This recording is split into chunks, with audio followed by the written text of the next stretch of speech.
বিকালবেলা মনটা চাইলো বড়ি খাইতে, গাছে দেখে অনেক বড়ি, তাই একটা ঢেল মারলাম, মারের দিকে অনেক বড়ি পড়লো।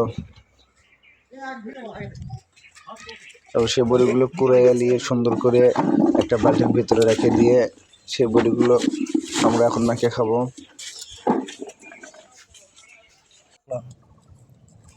জমির খেতে গিয়ে দেখি অনেক ধনে পাতা, সে ধনে পাতা আমরা তুলে নিয়ে এলাম। তুলে নিয়ে এখন বাড়ির দিকে রওনা দিলাম। তখন আমরা এক জগ ভরে পানি নিয়ে সে পানিগুলো দিয়ে ওই যেটা দিয়ে আমরা ছেঁচাতে থেদ্দা করবো সেই ছেঁচাটা ফাইন করে ধুয়ে নিলাম।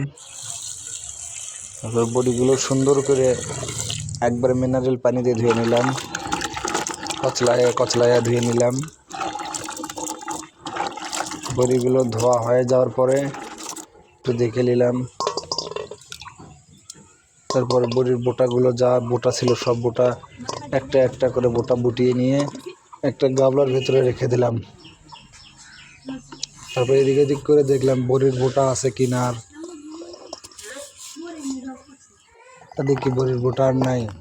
তারপর ছেঁচার ভেতরে সব বড়ি গোটা আস্তে আস্তে দিলাম, অল্প অল্প করে বড়ি কয়টা দিয়ে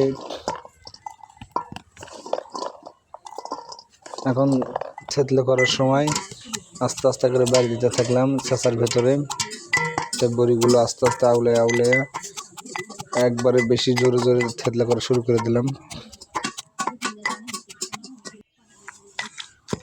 বড়ি থেতলে করা শেষ, এখন বড়িগুলা সুন্দর করে গাবলায় উঠিয়ে নেব। গাবলায় যা বড়ি থেতলে করা হয়ে গেছে সেগুলো গাবলায় উঠিয়ে নেব। তারপর দেবো একটু মরিচ, তো ধনে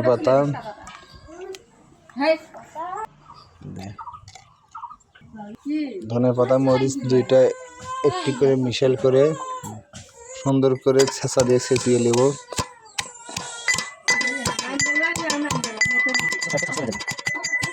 এখন আমাদের ছেঁচা শেষ।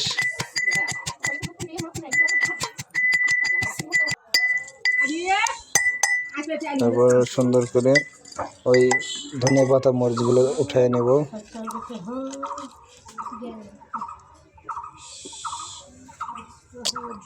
কালারটা অনেক সুন্দর হয়েছে। তারপরে একটু স্বাদ মতো লবণ দিয়ে দেব, সরিষার তেল দিয়ে দেবো। তেল একটু কম হয়েছে, তার একটু দিয়ে দিলাম। ভালোভাবে সরিষার তেলটা মাখিয়ে নিব, যাতে ভালোভাবে একবারে ওশমিশ মিশেল করে একবার সুন্দরভাবে মাখিয়ে নিব।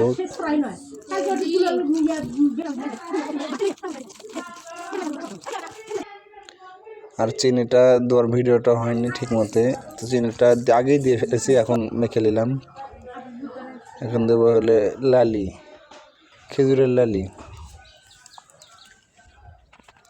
খেজুরের লালি দিলে টেস্টটা অনেক বেশি হয়। বড়ি কটা মাখানো শেষ, এখন খাওয়ার সময়। একজন কলা পাতা লিয়েছে, তার কলা পাতা দিয়ে দিলাম। একজন হচ্ছে বাটি লিয়েছে, সে বাটি দিয়ে দিলাম।